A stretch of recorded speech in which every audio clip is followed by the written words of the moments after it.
Hello मित्रों, नमस्कार। देव exam study channel में आपका स्वागत है। आज की जो हमारी क्लास है वो हमारी 17वीं वीडियो है। इससे पहले हम आपको 16 वीडियो दे चुके हैं सीडीपी की, उसमें आपको सिद्धांत भी मिलेंगे, ठीक है ना। तो आज का जो हमारा टॉपिक है वो हमारा है पावलो। ये पावलो कौन है? हमारे एक ऐसे मनोवैज्ञानिक हैं पावलो, उनके बारे में हम बात करते हैं। तो जो पावलो के सिद्धांत हुए हमारे, है ना, तो किस किस एग्जाम में पूछे जाते हैं पहले हम इसकी बात करते हैं। जो हमारे सी टैट क्या है, C TET, UP TET, S TET, M P TET और रीट जैसे एग्जामों में क्या होता है, ये जो पावलो के सिद्धांत हैं ये पूछे जाते हैं। ऑल टैट, जितने स्टेट लेवल में टैट के एग्ज़ाम जो होते हैं उसमें सभी में सिद्धांत पूछे जाते हैं। हर मनोवैज्ञानिक के आपको सिद्धांत कंप्लीट करने होंगे।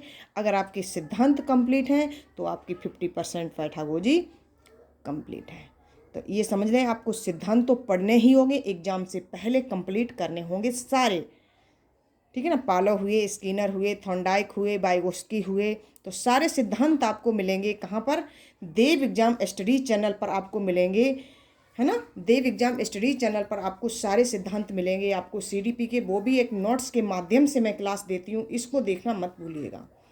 अगर आप देव एग्जाम स्टडी चैनल पर जुड़ जाएंगे, है ना, तो आपको ये चीज़ पता लगेगी यहाँ का मटेरियल आपको कैसा है। एग्ज़ाम के लिए ही है, वेरी इंपॉर्टेंट चीज़ें हैं इसमें सारी। एग्ज़ाम से पहले अगर आप पढ़ लेते हैं तो आपको ये 100% सफलता इसमें मिलेगी। सीटेट में आप अच्छे मार्क्स से पास हो जाएंगे। जो अभी सीटेट का एग्ज़ाम जो 2022-23 का जो होने वाला है अभी, ठीक है ना, उसका ये एग्ज़ाम के लिए ये मानो ये बहुत इंपॉर्टेंट चीज़ें हैं। पावलो के सिद्धांत, स्किनर के सिद्धांत, थॉर्नडाइक के सिद्धांत, जितने सिद्धांत हैं इनकी वीडियो आपको सारी इसमें मिलेगी। और मैंने कीवर्ड की भी सीडीपी में जो जितने सारे कीवर्ड होते हैं वो एग्ज़ाम से पहले आप ज़रूर उसको देखिएगा बेटा, उसको मत भूलें।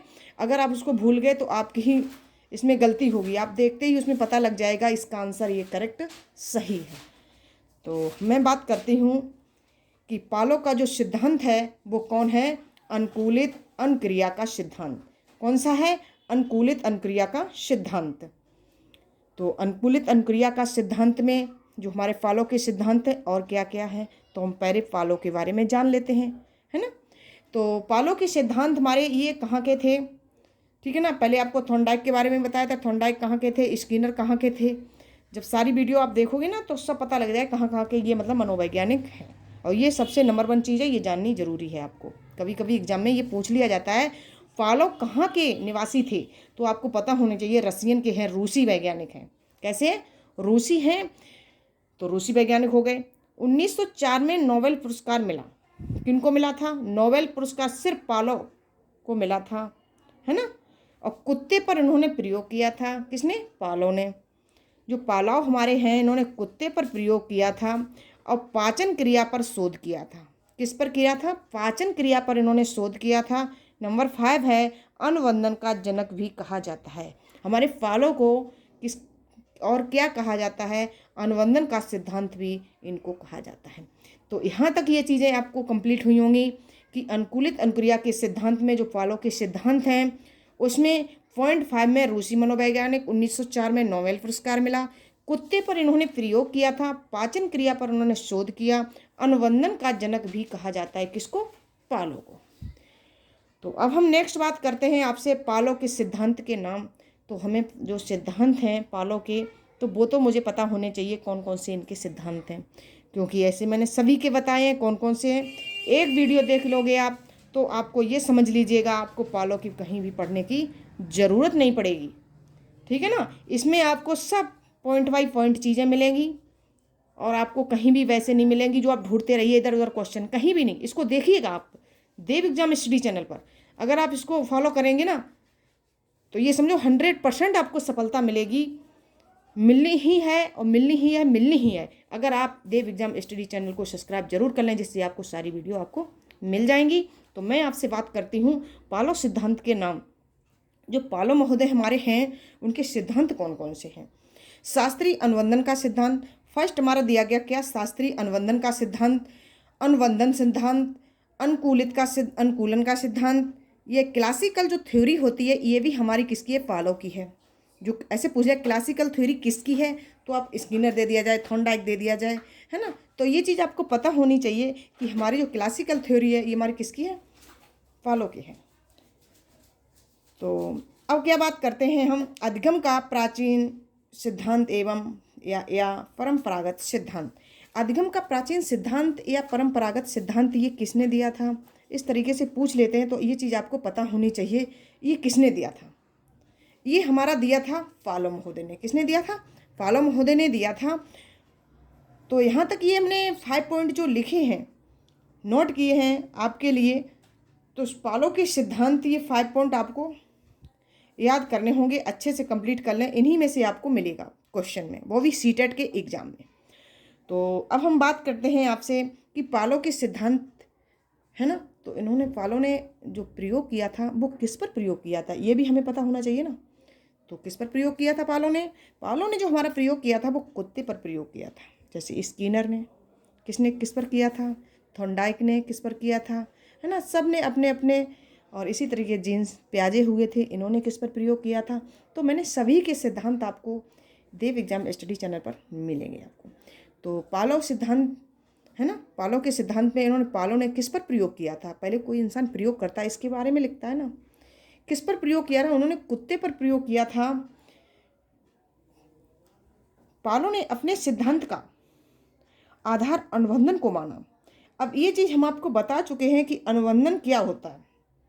अनुबंधन हम पिछली वीडियो में आपको बता चुके हैं, जो थॉर्नडाइक की मैं दे चुकी हूँ, उसमें मैंने बता दिया कि अनुबंधन क्या होता है। ये चीज़ आप समझ लें कि फालो ने अपने सिद्धांत का आधार किसे माना है, अनुबंधन को माना है। अनुबंधन एक ऐसी प्रक्रिया है जिसके द्वारा उद्दीपन तथा अनुक्रिया के बीच में एक साइचर स्थापित हो जाता है, उसे हम क्या कहते हैं, अनुबंधन कहते हैं। यही बात मैंने उधर बताई थी आपको थॉर्नडाइक में भी, कि अनुबंधन क्या होता है कि उद्दीपन तथा अनुक्रिया के बीच का एक जो साइचर होता है उसे हम क्या कहते हैं, अनुबंधन कहते हैं। तो अब हम नेक्स्ट बात करते हैं कि फालो के इस अनुबंधन सिद्धांत को क्लासिकल कंडीशनिंग कहा जाता है ना। ये किसको कहा जाता है, ये चीज़ ध्यान रखेंगे। क्लासिकल थ्योरी होती है, क्लासिकल कंडीशनिंग होता है, ये किसे कहते हैं, हम इसे फालो को कहते हैं। किसमें, अनुबंधन के सिद्धांत को। तो इतनी सारी चीज़ें आपको समझ में आ रही होंगी मुझे उम्मीद है। और जैसे SR थ्योरी किसने दी, ये आपको पता होना ही। और सिर्फ S प्रकार की थ्योरी किसने दी, केवल S प्रकार की पूछ दी जाए तो आपको फालो महोदय ध्यान ले लीजिएगा। और एकमात्र वैज्ञानिक कौन से हैं जिसे नोबेल पुरस्कार मिला, सिर्फ एक मनोवैज्ञानिक ऐसे हैं जिनको केवल नोबेल पुरस्कार मिला और बाकी किसी को नहीं मिला है। केवल एक ही हैं जिनको नोबेल पुरस्कार मिला था, वो भी 1904 में मिला था। वो हमारे कौन थे, फालो महोदय थे। ये चीज़ समझ लें कि एकमात्र मनोवैज्ञानिक ऐसे हुए हैं जिन्हें सिर्फ नोबेल पुरस्कार मिला है, वो पाचन तंत्र पर मिला था। यहाँ पर पाचन तंत्र पर मिला था 1904 ईस्वी में नोबेल पुरस्कार मिला। और किसे मिला था, हमारे फालो महोदय को, वो भी 1904 ईस्वी में। देखो यहाँ पर ये मैंने नोट किया, देखो, है ना। तो अब हम नेक्स्ट बात करते हैं आपसे। यहाँ तक तो ये चीज़ें हैं ना सिद्धांत के बारे में, इन्होंने प्रयोग किस पे किया था, कुत्ते पर प्रयोग किया था, है ना। तो ये चीज़ें बस, ये कॉमन सी चीज़ें, फालतू चीज़ें इसमें नहीं मिलेंगी आपको, सिर्फ आपको यही चीज़ देखनी है। तो यहाँ तक ये चीज़ें आपको समझ में आ गई होंगी कि फालो के सिद्धांत के कौन से हैं, है ना, और फालो ने किस पर प्रयोग किया था, है ना, और मतलब किस पर इनको नोबेल पुरस्कार मिला था। यहाँ तक ये चीज़ें सारी आपको समझ में आ रही होंगी। तो अब हम बात करते हैं UCS। ये UCS क्या होता है, समझें। UCS भोजन है हमारा, है ना, भोजन। कुत्ता UCR जो है लार, कुत्ता क्या डालता है, लार डालता है ना। ये क्या, कैसी क्रिया करता है, स्वाभाविक क्रिया करता है। कौन स्वाभाविक क्रिया करता है, कुत्ता। हमारा कर्ता कौन है, हमारा कुत्ता। तो CS से क्या है, हमारी घंटी है। UCS हमारा क्या है, भोजन है, ये ध्यान रखेंगे। UCR क्या है, स्वाभाविक क्रिया है। UCR हमारी है स्वाभाविक क्रिया है, और घंटी हमारी CS है, और UCS हमारा क्या है, भोजन है। तो CS क्या हुआ, हमारा घंटी है और कुत्ता है, कौन हमारा, जो कर्ता है। CR अस्वाभाविक क्रिया हो जाती है। स्वाभाविक क्रिया एक होती है, एक अस्वाभाविक क्रिया होती है। ये समझेंगे कि स्वाभाविक क्रिया में कुत्ता क्या करता है और अस्वाभाविक क्रिया में क्या करता है। तो देखते हैं, घंटी बजी, भोजन मिला, तो लार आई और कैसी क्रिया हुई, स्वाभाविक क्रिया हुई। कैसी हुई, स्वाभाविक क्रिया हुई। घंटी बजी, भोजन मिला, घंटी बजी और उससे क्या मिल गया, भोजन मिल गया। तो उसे पता लग गया ना, घंटी बजेगी तो मुझे भोजन मिलेगा। किसको पता है, कुत्ते को। तो हमारे जो पालव ने कुत्ते पर प्रयोग किया था, तो हम कुत्ते के ही बारे में समझ रहे हैं कि घंटी बजी, भोजन मिला, ये हमारी कौन सी क्रिया हुई, हमारी स्वाभाविक क्रिया हुई। सिर्फ घंटी बजी और लार आई लेकिन भोजन नहीं मिला। अब घंटी बज जाए तो कुत्ता समझेगा कि मेरे लिए भोजन आ रहा है, लेकिन भोजन नहीं मिला, उसके मुंह में लार आ गई, पानी आ गया। तो लार आ गई, ये क्रिया हमारी कैसी हुई है, अस्वाभाविक क्रिया हुई है। स्वाभाविक क्रिया उसे कहते हैं जो मतलब इशारा उसे किया गया, वही चीज़ उसे मिल गई। घंटी बजी और उसे भोजन मिला, तो इसने समझ लिया घंटी बजेगी तो मुझे भोजन मिलेगा।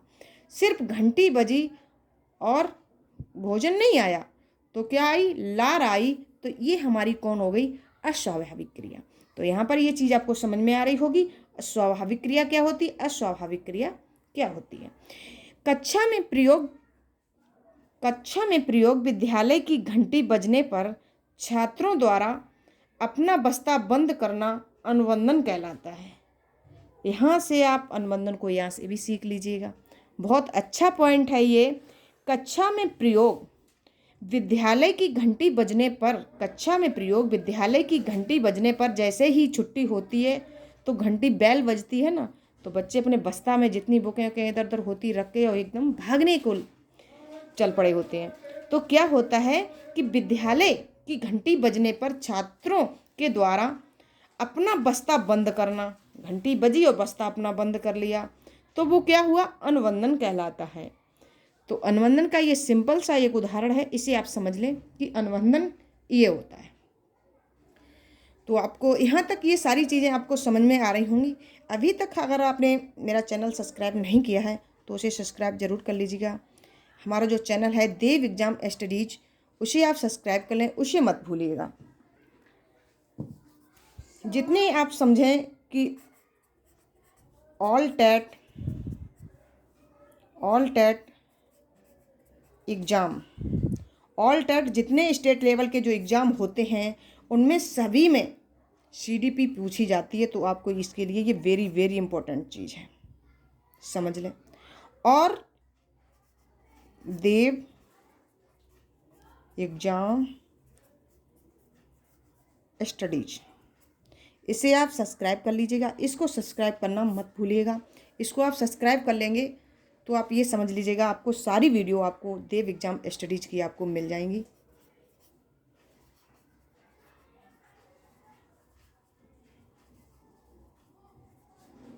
और मैं आपके साथ Indira madam. Thank you watching video. I love you guys.